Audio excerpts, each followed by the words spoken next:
What is up, everybody? Welcome back. Episode 21 of the Texans franchise. We're in week 5, coming off of that win against the Jets. And this is the week that we really start to dive into the prospects coming up. And I'm excited for it. I have actually sort of refrained from even checking on them too much aside from doing the scouting assignments. So this will be the first time that I'm really looking at individual prospects instead of just, what kind of weight does this position carry as opposed to this position in this class. We do have a breakout scenario, which I'm definitely excited to see. So let's check in on that. Coach, I want you to keep an eye on McManus. Oh, here we go. Yes. Braxton McManus, our first pick, got off to a rough start. Hurt for the first 11 weeks of the season in his rookie year last year. Came back sort of strong. This year, he actually had a breakout in preseason, which elevated him to the star role. And now he has a chance here to potentially go to superstar after his 2-sack performance last week. Hold the Dolphins to less than 75 rushing yards and 1 rushing touchdown, or get McManus 2 interceptions, forced fumbles, tackles for loss, or sacks. That is something that is actually very, very reachable and attainable. So that is some good news to see. Definitely cannot wait to get to that game. But before we do, we've got to check out these college players. Let's first go to the league here and see if there's any news.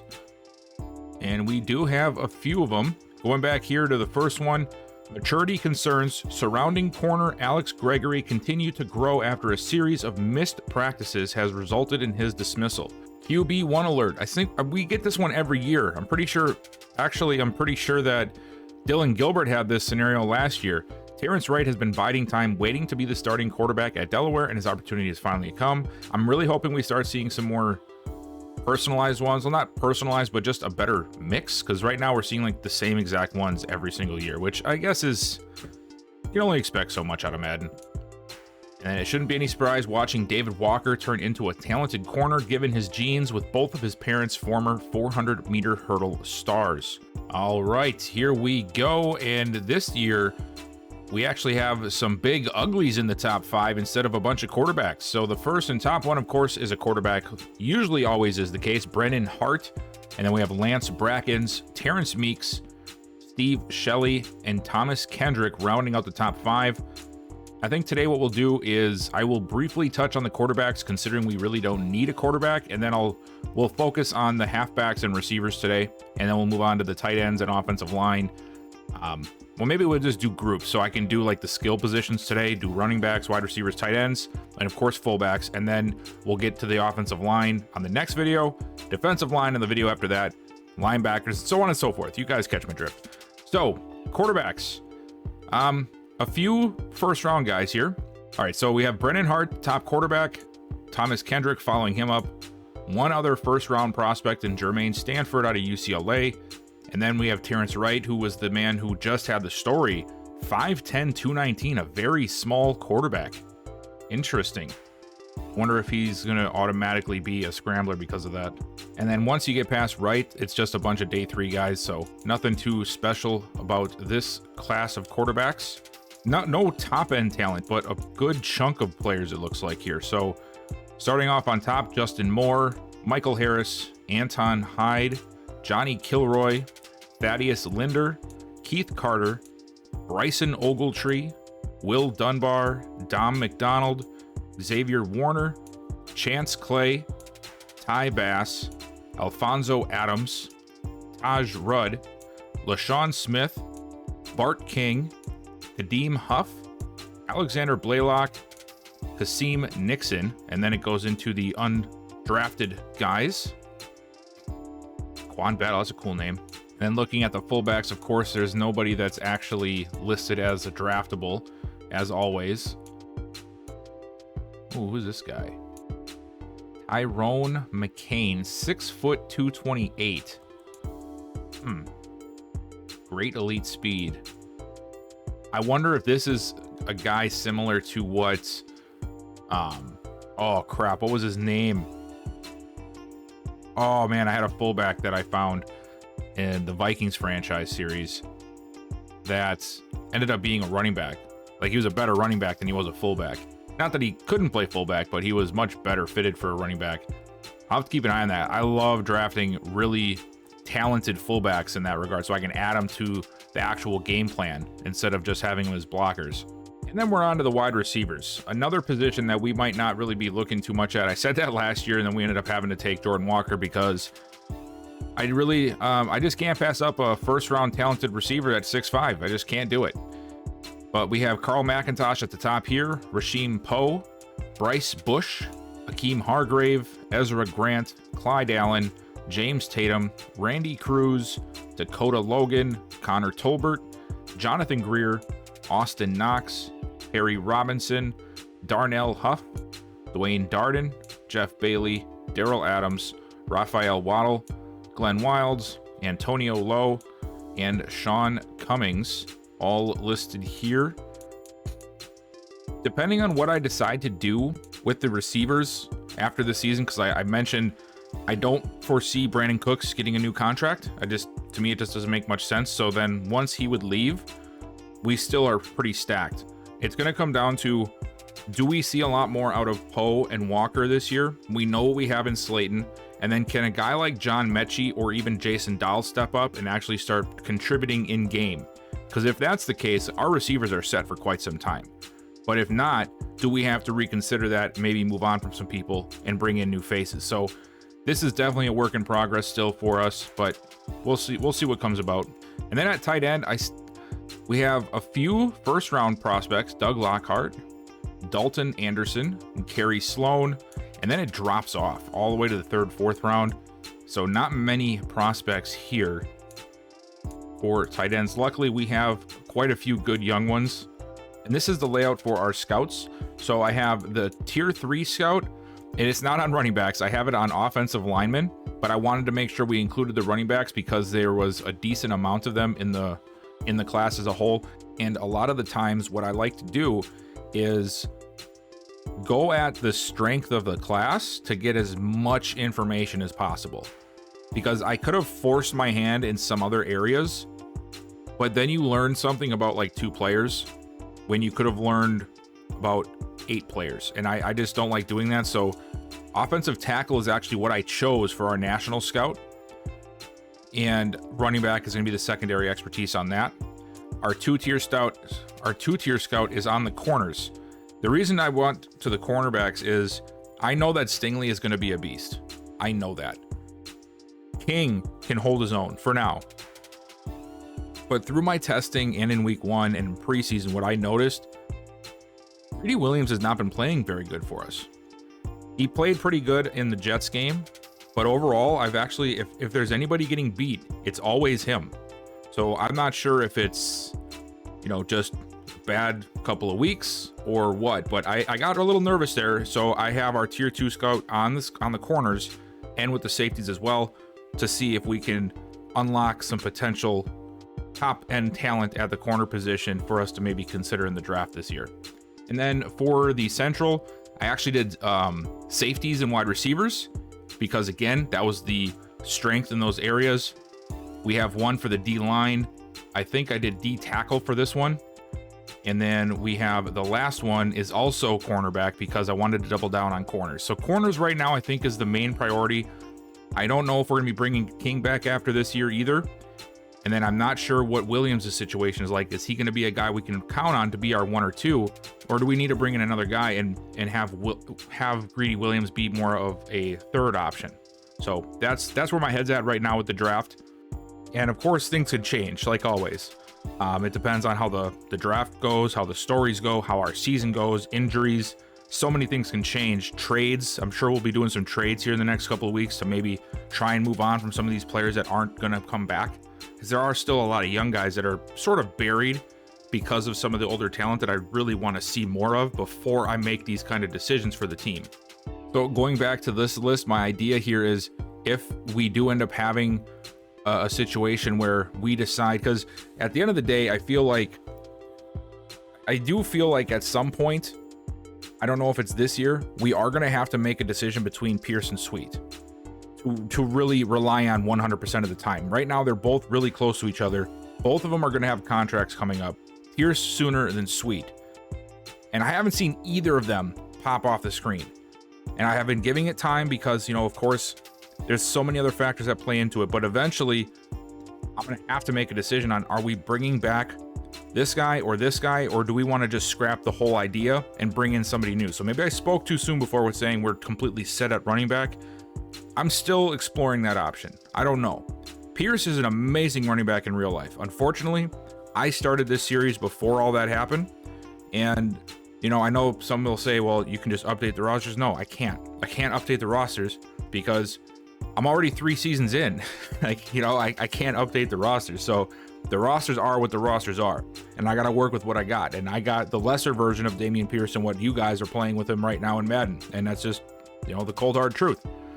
So, but with that being said, it might end up coming to a point where we want to look at a running back because I do like having the Lightning and Thunder backfield. I had that with the Vikings last year but I like having that Lightning and Thunder backfield where we have the elusive back and we have the power back, and whichever one wants to start, whoever the best one is starts, and then whoever is just sort of that added change of pace for the other one.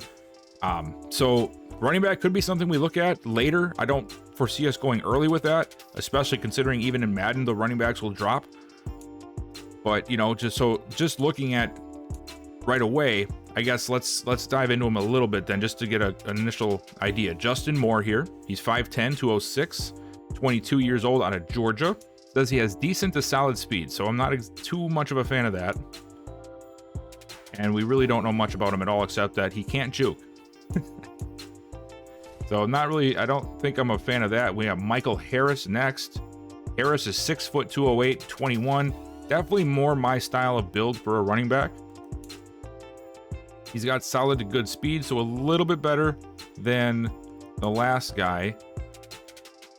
Can't spin very well. Stiff arm, not very well. So, but his break tackle is a B, which is good to see. And then we have Anton Hyde, who's 5'10", 199 out of UCF. He's got good to great speed, so that is good, but the change of direction and acceleration is sort of lacking now with decent to solid. Got good vision and good trucking, so maybe more of like an in-between back that's balanced, power and elusiveness. Johnny Kilroy, another 6 foot guy. He's 201, 21 out of LSU.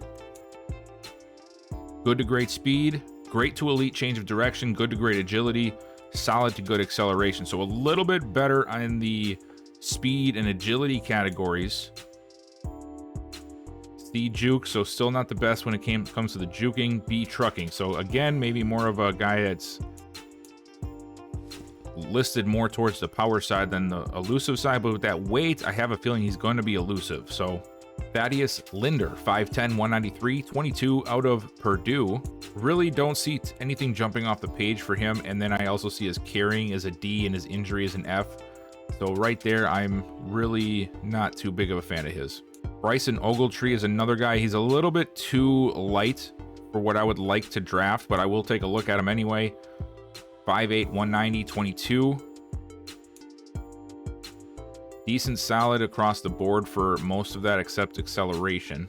So he's got B break tackle, C carrying. We don't know much else about him yet. And we have Will Dunbar, who is 6 foot 223 out of Ole Miss. And now this is where it gets tricky. Are you going to get a guy that is a power back or a guy that is an elusive back? Because they can do both if they're under 225 pounds, Madden can make them where they are elusive, but they can also make them where they're strictly power. From the looks of it, looks like he might be leaning more towards the power with that juke and spin being below a C. So really, it almost looks as if this is a very bad running back class at the start of it. I've looked at a few guys and most of them all have glaring holes, whether it's bad acceleration, change of direction is bad, special moves are bad. It's not looking too hot for the running backs right now. And then I'm looking here through the receivers, and a lot of the guys that I'm seeing have some very low end, some very mid, if you will, things. But this guy, Carl McIntosh, top guy, looks to be very fast, which is obvious when it comes to the top guys. They usually are, but nothing really jumping out in the skills department yet. C catching, C release, D short route running. Rasheem Poe, another guy here, and he is I think more of that build of, well, our Poe, honestly, seems more of a guy that you can throw it to. See catch in traffic, a spec catch, not the strongest route runner, but a big body kind of, not a big body, but like a stout guy. You know, he's above 200 pounds. He's 6 foot. So not a speed demon or anything like that. You can see solid to good across the board for most things. I'm looking more towards maybe like the mid to late area for drafting with receivers if we would take one this year. Again, of course, depending on what happens with the guys we already have. But I'm not seeing anybody that's really just jumping off to me like, dang, I really need to check this guy out. So I'm hoping we get some more stories. The only ones I'm seeing that actually have decent ratings with Bs is all the 6'4 guys, and we really don't need that anymore. Between, you know, Poe being 6'2, now we have Walker who's 6'5, and then Collins still here at 6'4. There's so many guys we have already that I'd almost more so like to get a guy that's a little bit quicker and shiftier if we don't already have him on the roster. So, again, man, these skill positions don't seem to be where the draft is really strong yet. So we'll see what happens with the stories, but it looks like we're not going to get to see where the strength is until the next video when we start diving into like the linemen, D linemen, that kind of thing. Oh, I forgot. Jason Weber is here. And it looks like he's starting over Tua. I definitely am going to do the inside run once again because we have Kareem Hunt, who might not be jumping off the page anymore in the real league, but he can be a factor, and he is still a very good running back. And then actually, I think what we're going to do on offense is we're going to do run inside again. I really want to try and establish this ground game. I really, really do. And yeah, I think that would be our best bet right now. And then our weekly goals. I want our offense to really start doing something. So we're going to go for 5 offensive touchdowns. We're going to try and aim for 350 yards. I don't know if we're going to hold them to under 10 points. That's a little bit extra. So we're going to go and move that to 20. And then for the weekly game plan, we are going to try and get after this rookie quarterback again, sack the quarterback 5 times. I think that would be, that's going to be our best bet, especially with the breakout scenario for McManus. You know, why not? Well, guys, we are going to be without our rookie receiver, Jordan Walker, who is out with a PCL sprain this week. And our backup left tackle, Kasim Branch. And our backup right tackle, Jones. This is awesome. And then on the defensive side of the ball, we're going to be without Frank Bonner. So it looks like Ron Vick's going to get another week to start. Man, injuries hitting hard this week. This is what our injury list is looking like right now. So we have Ross Blacklock, who was out from earlier this year, Frank Bonner, who's now out, and then actually all 4 of these guys we lost this week just from the practice. So it sucks, but you know, this is what gives the franchise life, in my opinion. It's so easy, and we had it last year with the Vikings franchise where I had all my starters all the time, and it just got to a point where there was no variety. So now we just got to rely on some guys to step up. Hopefully our line stays healthy because both of our tackles, our reserve tackles, are out this week. And yeah, you know, it is what it is. And now looking at the Dolphins season so far, they started off with 2 straight losses and then have bounced back the last 2 weeks, some good wins over the Bills and the Steelers. And yes, Jason Weber is the starter. He has been the starter, and he's actually gotten off to a pretty good start. 1,200 yards passing, 8 touchdowns to only 2 interceptions, a 70% completion rating. Very good, averaging 300 yards a game. Maybe I chose wrong, but I still feel as if it's going to be different once we get into the game. And then Kareem Hunt, 350 yards, averaging over 5 yards a carry. Of course, this is the week where we get a team that's actually averaging good yardage on the ground. So, oh, and it looks like Weber can run it a little bit. Well, I think that's more Madden just doing that than him actually doing it. But hey, something we'll have to just keep an eye on just in case. But receiving, Cedric Wilson leading the way for them, 418 yards. Out of all the receivers, that just doesn't even make sense. He must be the slot receiver. You got Tyreek Hill and Jalen Waddle here, and they have combined 1 more catch than Cedric Wilson.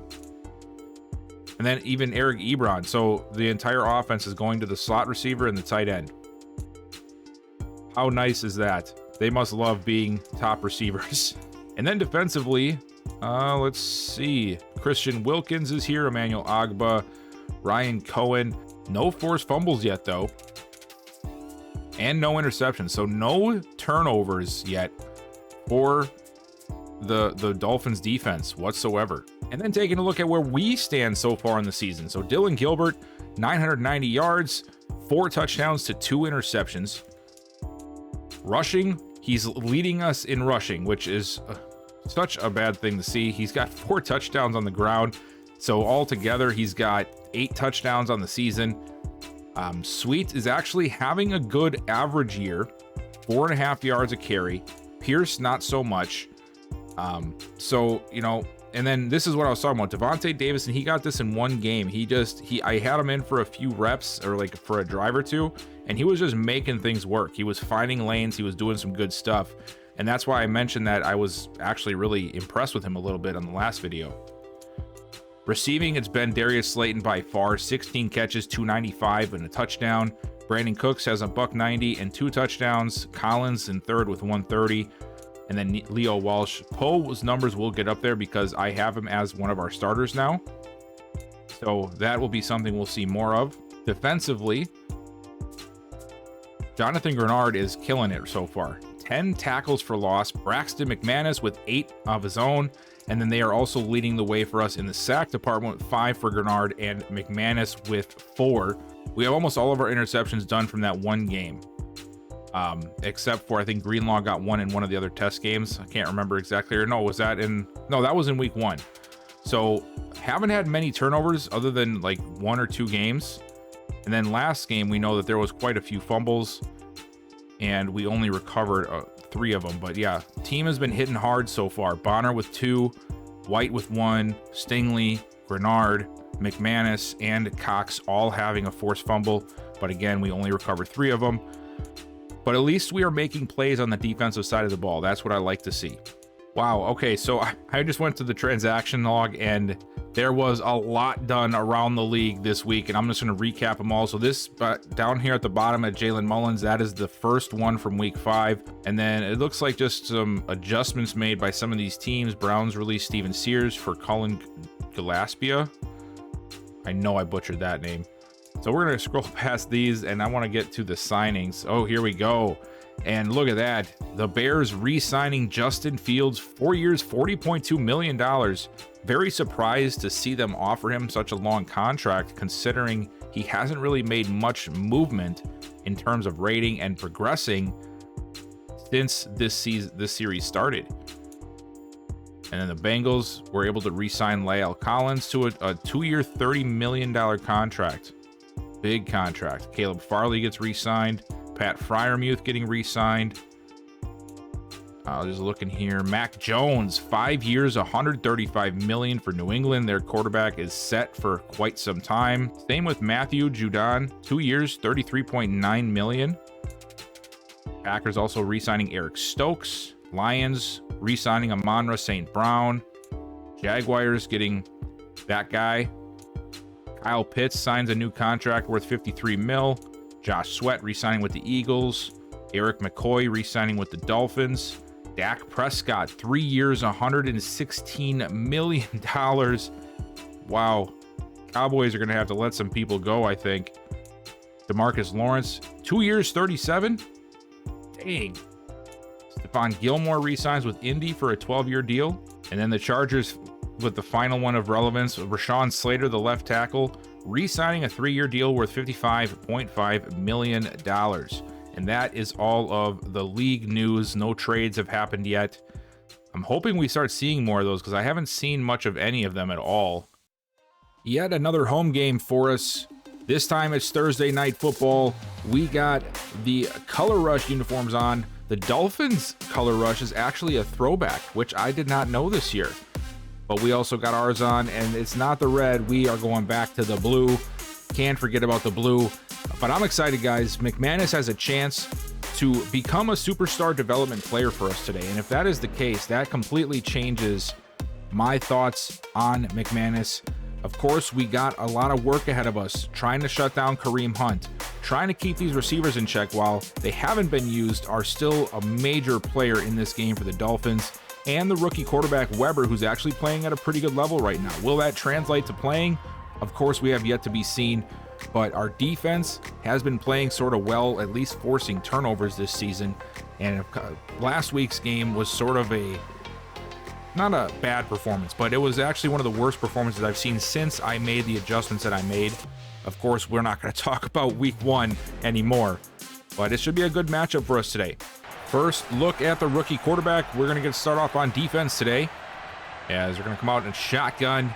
Weber back to throw it. Shot over the middle, wide open. And I'm not sure who that is on the catch. Who is that? Oh, Roosevelt. I think that's a rookie receiver or a second-year guy.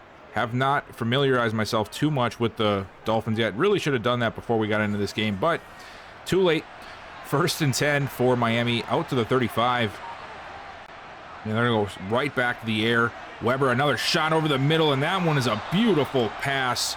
Wow, that was a great one right to Cedric Wilson, the man we know is his favorite target so far this year. And yeah, just wow, he slung that thing. I don't know how Stingley doesn't make a play on that, but Weber fits it in there, and they got themselves across midfield after just 2 plays, starting from inside their own 20 at that as well. So 2 chunk plays right off the bat, as Weber looking again, wide open Wilson, and wow, our defense is not playing good on this opening series. Can we step up here, please? Pretty please.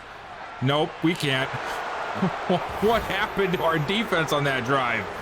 I just want you guys to know that I spent, well, you guys know I spent a couple of words on the defense speaking their praises, and that ended very badly. Hopefully we can rebound here in this one. After that horrible opening drive defensively, that was just astronomically bad. And we're going to open up here. Play action on 2nd down and throw it and miss the mark. Sweet was the intended target, and Gilbert just cannot find him. 3rd and 7. Gilbert steps up, fires it deep down the field, and Slayton just didn't jump for it. Wow. Here we go. Another drive for the Dolphins. Quick throw this time to Ebron outside, and he makes the catch. Queen is there, and oh boy, Eric McCoy, fresh off of signing his new contract, is hurt on the play, and he is going to head off the field here. 2nd and 2 for Miami. And a quick throw, and it's intercepted. It's Stingley. What a catch by Stingley, jumping the slant route where Wilson was trying to break inside. And wow, that is an awesome play for us defensively. We've been needing something here in this game to go our way, and Stingley delivers that. 3rd time this year he's been able to haul in one for an interception. 1st and 10, handoff, Sweet, shoving off of one defender, and finally pushed out of bounds at the 23. Excellent run there by Jamarian Sweet. Playbook's wide open here. We're going to go handoff to Pierce, and Pierce somehow squeezes through that small opening, and he gets the 1st down to the 16. Going to opt to throw it here on this 1st down. Gilbert steps up, fires over the middle, and Poe makes the catch inside the 5. Big way for us to turn this game around here is to get in the end zone on this drive, and Sweet does just that. Takes it off the left side. Nice blocking up front, and we finally claw our way out of the mediocrity on offense. Potential storyline here, similar to that of the Vikings franchise, is what happens to Tua? Obviously, with Jason Weber coming to town and taking his job, I mean, Tua is still a young quarterback. He can go somewhere else. We'll have to keep an eye on that as Weber back to pass again, dumps it off over the middle, and Devin White there to bring him down after 6. It was Otis Aldridge once again. Looks like they're running a little 1-2 punch of their own between Hunt and Aldridge, as they'll hand it off this time. Nice lane off the right side, and a 1st down has gotten them out to the 34, and that's a different running back now. That's Chapman. Is Hunt hurt? Did I not realize that? I have not seen him in the game yet. I almost wonder if he's hurt. 1st and 10.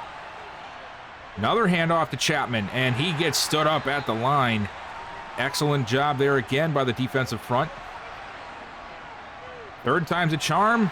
Not really. Aldridge brought down after a few. It's going to set up 3rd and 6. Defense is rallying to the football in the run game, which is what I love to see.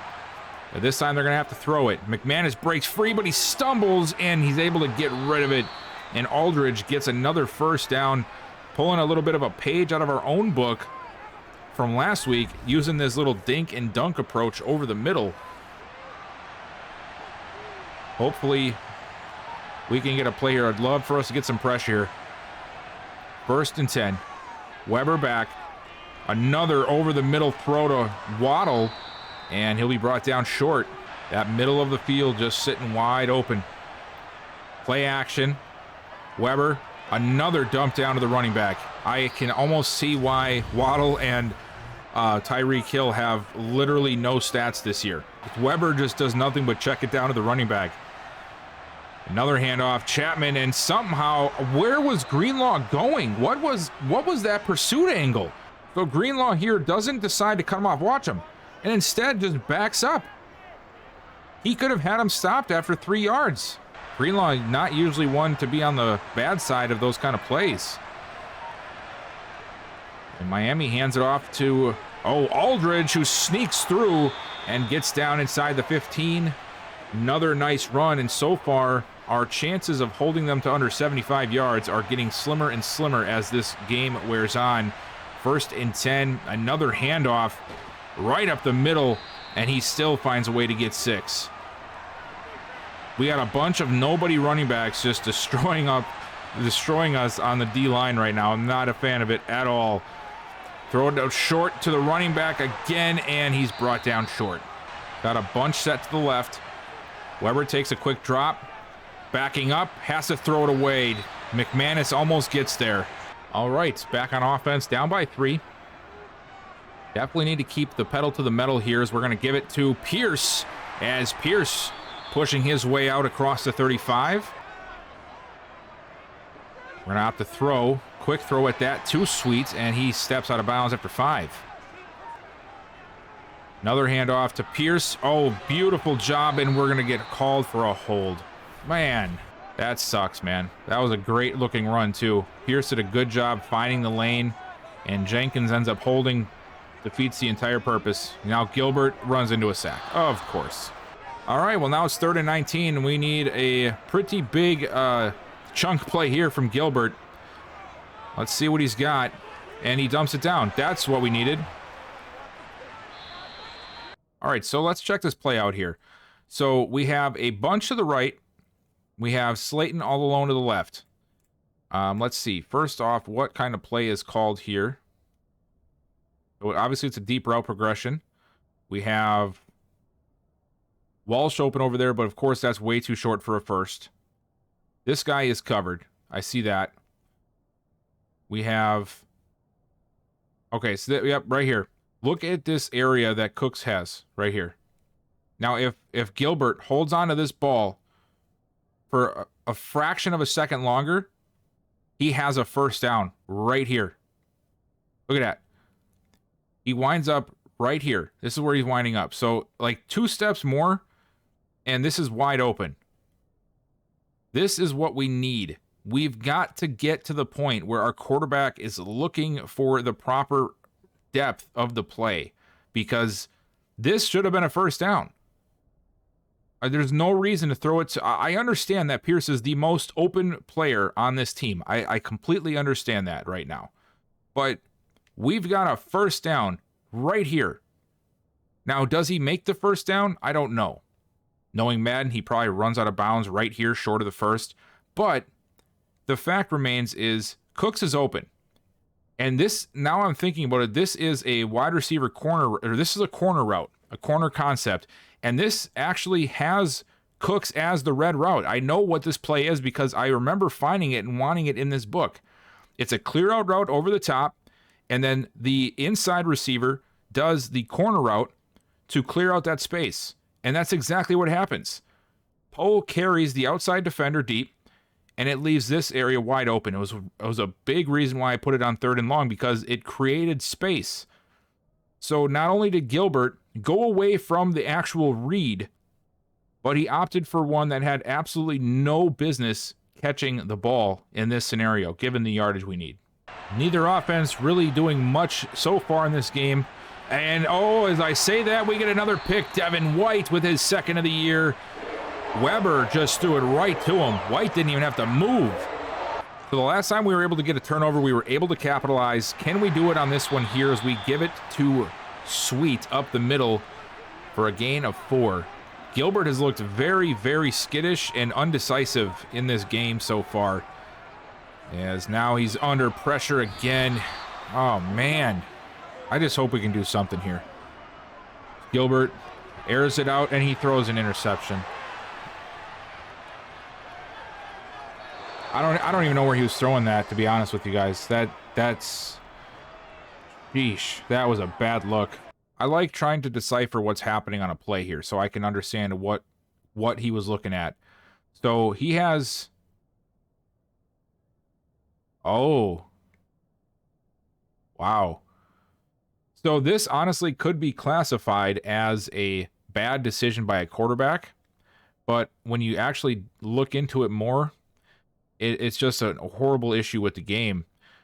So I'm not even sure who to blame this on, because I believe, but there is a route combo where we have a double move, right?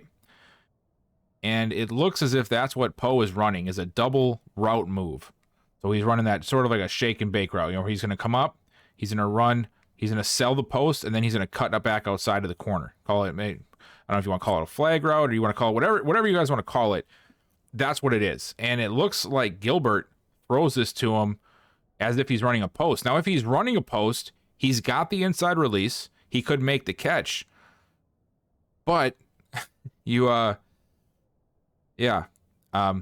so I don't know if maybe this is something that you can chalk up to Gilbert still learning the offense. Is it the coding? We don't know, but now we know why it happened. Both rookie quarterbacks having some growing pains in this one, as they're going to go outside, and we get the stop. Excellent job. Ron Vick coming up to make the play in the backfield, and he'll force the punt. Starting back from our own 38, handoff to Sweet, who falls forward for a gain of 4. 5 carries, 20 for him. I know that Pierce has 4 for, I think, 27 or 28 himself. As, play action. No, read option to Gilbert. And luckily he holds on to the ball and he'll get the first, a gain of 10. Get a little worried now that these quarterbacks aren't sliding as much and they're taking contact like that. 1st and 10. And a handoff to Sweet, and Sweet not able to get the lane he needs. He'll get 3. Play action this time. Gilbert fires, caught, and no, it's incomplete. Cooks didn't keep his feet down. Gotta be kidding me with some of these plays that are happening here. Gilbert's gotta throw it. Does finally, and he's got a man. It's Collins, but he's gonna be short of the first, and now it's decision time. Do we punt it or kick the field goal? I hope we actually go for it, and we are gonna go for it. We're spreading them out too. 4th and 1 from the 40. Gilbert takes the snap, steps up. He's going to take off, and he gets the first down and more down inside the 25, and he fumbles the ball. Oh, thank the Lord. I was about to lose my sanity if we just lost that ball. Now, quick snap here for Gilbert. Steps up again. He's going to run it. Just slide, man, please. Thank the Lord that you slid there. Just stop trying to take contact, man. You're not Derrick Henry. 2nd and 3, a minute to go. Quick throw over the middle. Cooks makes the catch, and he's down inside to the 13. We'll call our first timeout. Just shy of a minute left. We're going to stay in the air. Why not? Over the middle. Slayton makes the catch, and Slayton is down to the 6, and there goes the second timeout. Now, this is where I hope we hold on to that last timeout. Try and take like 2 or 3 shots at the end zone if we can. Gilbert taking a big drop right away, and we get it. Cooks sitting there in the middle of the field all alone, and we'll get the second touchdown we needed and retake this lead here late in the first half. 49 seconds left in the first half. Dolphins have a shot here to still put some points on the board if we keep giving them big plays like that. Weber, of course, going to stay with the air attack here as he backs up, almost takes a sack, but is able to get rid of it, and it's broken up. Excellent play there, and that was actually Greedy Williams on the coverage. Nice to see him sticking with his man and making a play downfield. Have not seen that much from him so far this year, as Weber now over the middle, a short throw to Aldridge. And Miami's got to use their second timeout. 32 seconds left, 3rd and 4. Weber airing this one out too. He's got a man down there, and it's caught. Jalen Petrie gets smoked downfield. My gosh, we just can't win today. Jalen Waddle with a huge play. I mean, it makes sense, and there's a touchdown. And just like that, we lose a lead. It took us 2 quarters to get a lead back almost, and the Dolphins take it back in 2 plays. Well, the first half was something that we definitely wish we could redo because Gilbert had a couple of errant throws. The offense sputtered, and the defense has given up 2 drives where it got gouged. And we find ourselves down 17-14 here entering the second half as we start things off on the ground with Pierce up the middle, gain of 4. And right away, we're going to go to this empty set look. Not too confident in this look anymore, considering how Gilbert's played today. That time, though, he does find a nice target in Walsh over the middle, turns upfield. We just need to be able to find some good passing lanes, get our playmakers involved here. Hand off to Sweet, outside cut move, and he's able to get a few. And now another injury for Miami. They have been getting a lot of injuries today. Emmanuel Agba is now down. Another handoff. Pierce, the one that gets it this time, and again, second week in a row where I've seen Pierce take an angle that made no sense. There was actually a clear line just to the left of him. And now we put ourselves in a bad 3rd down situation. Gilbert takes off, and he's going to get the first down and more. Finally brought down inside the 30. 4 carries, 60 yards for the young quarterback. We just need this man to start sliding some more. Handoff to Sweet, cuts it back left side. Quick drop back, Gilbert rolling out, looks for Slayton, and he finds him for 6. Oh, here we go. I think this is the nice formation I put in here. Oh, they don't run it there. I was hoping we'd run it there, but oh, Gilbert does on his own. And again, taking a shot. Would you slide, man? I mean, I'm glad that we're getting yards here, but this is not the way I intended us to get yards. Hand off to Pierce. And again, he cuts into traffic. Why? Why are you doing this? I don't get it. Way too much, changing of direction and whatnot by our running backs today. And that was a weird throw for 2 yards. Wow. And we're going to take a field goal to try and tie this thing back up. I'm like 1 play away right now from putting Davison in at running back if I see Pierce run into the contact one last time. Gilbert lets it go. Walsh makes the catch. Short of the first, but it is a very manageable conversion. We need 3rd and 2. Offset pistol look. Gilbert, quick throw, and he throws it right to the defender. And he's gone.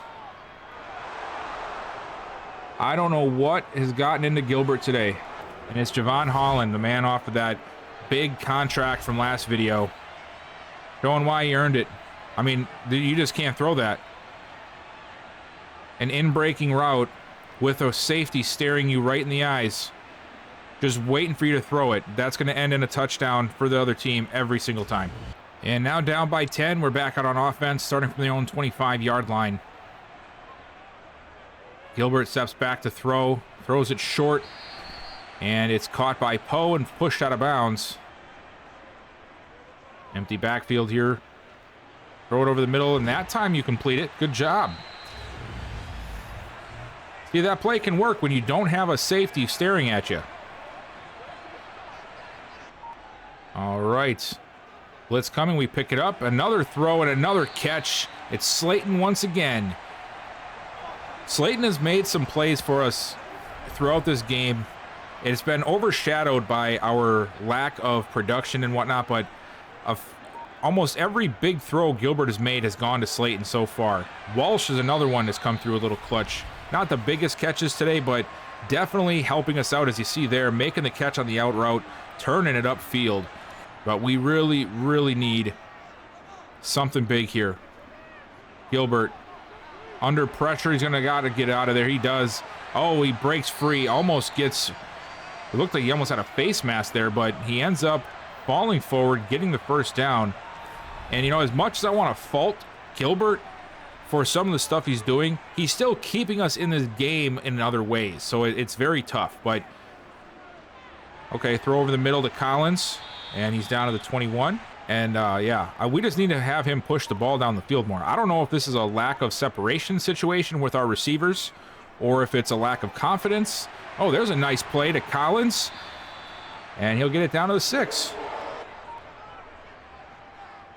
Gilbert to the end zone and another interception. You've got to be kidding me, man. Where are you throwing these things?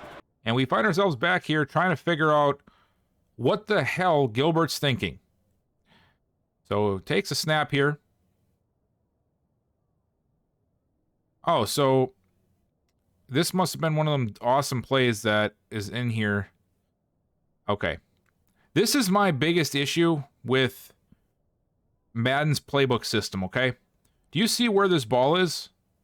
We're on the 6-yard line, okay? 6-yard line. Not much room to work. Not much room at all. But Madden's only situational stuff is within the 5, so like goal line essentially, or red zone. Those are the only options down here. So once we're inside the 20, it's a whole different amount. It's a whole different play set that's getting called depending on how you set up your playbook. And I have some plays that can get us 15, 20 yards in that play call set. Because why wouldn't you? And, well, when you get inside the red zone in Madden, it's considered the red zone for that type of situation all the way up to the 6-yard line. So what you see Collins doing here is actually running a post route. Because if we were back at the 20, he would be making that breaking route probably at what? The 10-yard line? If we were, at the 20 or 15. Now, that does not excuse the fact that Gilbert throws this, because this should not have been thrown. A corner has inside leverage. He's running with the receiver on the route. Let's see if there's anybody else even open on this play. I don't think there is. I think this is a really good job by the Dolphins. Well, I mean, technically you could say that Pierce is open, because this linebacker here, who looks like he's covering Pierce in the flats, gets caught up on Poe and this other defender right there. So really, Gilbert should have went right here to Pierce. But I mean, at the same time, this also could be an animation thing, because Collins at this point right here, he's winding up to throw. He's open. I don't know why it went the way it did. Maybe Gilbert threw it a little late, but regardless, bad things all around, and we have another interception on the day. And now down by 10, 9:42 to go in this game, and now we need this defense more than ever. As a quick throw over the middle is stopped at the 26. Cedric Wilson once again. This book is just designed to go to the slot receiver, it seems. Oh, dropping back. Fires it downfield, and we got ourselves another pass breakup. Excellent job. We ended up getting the double team down there on the corner route, and do not allow him to break free. And now a quick, wow, he just rifled that thing in there, and it's caught for a first. Dang. I'm really starting to like what I'm seeing out of Ron Vick. Now, obviously, he's nowhere near in the area of being able to start for us, but definitely making an impact on me the last couple of weeks, seeing him play. Nice break up there. I think it was Greenlaw, or was it White? Didn't catch the number. Oh, wow. Look at Cox breaking through. So same with Devin White, and he'll push him back. This is where we need to get off the field. 3rd and 11. Last chance here for us, I really think, make a change in this game. And Weber's going to take a shot for the kill shot, and he does just that. Waddle over the head of Williams. And that right there pretty much just sealed our fate. 1st and 10 now. Miami going to go back to the ground game. Why not?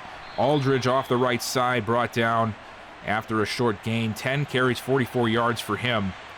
They went away from the ground game early on and never really came back to it. Let's see if they start picking that up a bit now that they have a comfortable lead. Is Weber just doing, I don't know, what is he doing?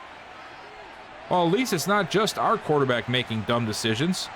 And now they're all the way back at the 33. Weber's got to be careful here. And he's going to dump it down. And they'll at least get a field goal out of it. All right, 1st and 10.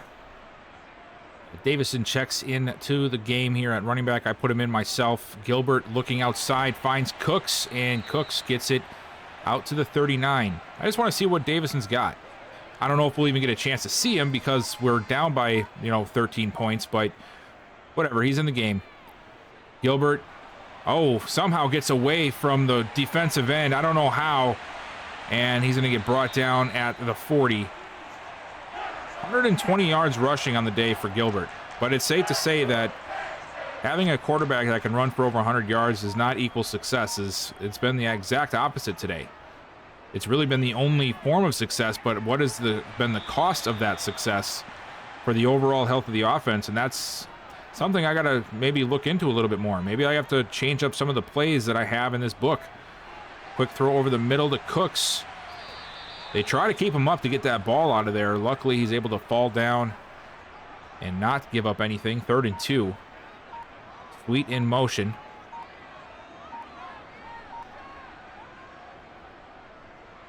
Gilbert throws it over the middle to Poe, who makes the catch. Trying to rip it out is Edmonds, but Poe holds on.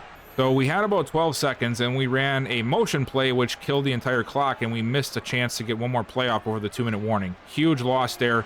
Gilbert over the middle to Davison, who makes a catch down to the 11. Now you see Davison lined up in the slot once again. Empty backfield. Gilbert shoots it, and it's almost intercepted. Thought that was going to be a 4th, man. I was upset. Okay, so Gilbert tried to rip it in there. It did not work. And now here goes Sweet. Same exact play as before, it looks like. I don't have too many of these halfback motion plays in the book. And Gilbert going to try to get out of there. And he's going to take off. Does not have a clear lane and gets hit out of bounds at the 4. But now we've wasted a whole minute trying to move 5 yards. And what was that? You've got to be kidding me, guys. Where was he even throwing that ball? That made 0 sense. There's nothing you can show me that makes sense on. Who was there? There was no, there's not a soul there. Gilbert is seeing ghosts right now, guys. And they're going to go for 2. What a punk move by the Dolphins. You're going to go for 2. You're up by 20 points. You're going to go for 2? Yeah, serves you right. This has been a just a very bad day for us, as now Gilbert is just chucking this thing. Definitely going to have to do some revisiting. First time I'm seeing this kind of play. Like, last week was the worst I've seen the book run in all of the games that I watched. And at this point now, between the last 2 weeks and the games I watched, I'd say about 8 games in total. Now, of course, that's never enough for a playbook, but I'm against time a little bit here, We have stuff to do. And, but this is by far the worst performance. This is like week 1 when we had a book that didn't work. As Gilbert finds Walsh again. But yeah, definitely need to figure out something here going forward, and I don't really know what it is, because last week Gilbert looked a little bit off. This week he looked really off. I mean, he's running the ball well, but we need him to actually, make plays from the pocket. We need him to throw the ball. And right now he's just not doing that. And when he is, it's checkdowns. It's either checkdowns or taking shots that he shouldn't be taking. 2nd and 10. And Gilbert takes another shot, and it's caught by Tyler Jones, the tight end. Wow. I subbed a few guys in that didn't really get much playing time. Oh, there's a nice route for Poe. And Poe down inside the 35, and that's going to end it. Another loss. We fall to 3-2 as the Dolphins embarrass us at home in prime time. All right, so after that really bad performance, we do get an upgrade for Dylan Gilbert. So yeah, I'm not sure which one I want to upgrade here. I want to do improviser again. I don't want to get it too far away from scrambler, but I also want to make sure that we're getting thrown under pressure for him, because I think that's what's leading to a lot of these mistakes. Oh, we don't even go up overall. We do get a throw under pressure, so that is good. Really nothing else changed except we moved up to improviser as our second highest. So we'll keep an eye on that and see what happens with them. And then we also have our breakout players. This is for Braxton McManus. I know we didn't get the sacks, but I didn't even keep track to see if we got the under 75 yards. So let's see. Oh boy, we did hold him, didn't we? We held him. Braxton McManus is getting superstar development. That is so big. At least something positive comes out of that game. All right. So we are in week 6. We are 3-2, and we are going to be taking on the Bills, who are 3-2. That will, of course, be on the next episode. But before we get to that, let's check out these upgrade players. I think it's just going to be McManus. Yep. So McManus is going to get another upgrade. We're going to do that to Speed Rusher once again. Keep that moving. 2 Finesse, 1 Pursuit. There we go. And he's got superstar abilities. Let's see what we can get him. It's either Unfakeable or Recuperation. Wow. So many good things for us to see. So we're just going to leave it as Unfakeable for now. And we do have some trade offers because I've been putting out some feelers for some of the veteran players. Wide receiver Brandon Cooks. Corner Jeff Okudah. I didn't put him on that one, though. And then we have one for Davis Mills. So we'll probably start exploring that a little bit more as we're getting closer to week 8. And oh boy, I just saw week 8. Our opponent is the Vikings, my old team, my favorite team in real life, my old team from last franchise series we did. But yes, but anyway, for this video, that's all I got for you guys. Thank you so much for watching. Make sure you drop a like, hit that sub button, turn that bell notification on so you know when I upload some more awesome Texans content. And I'll see you guys next time.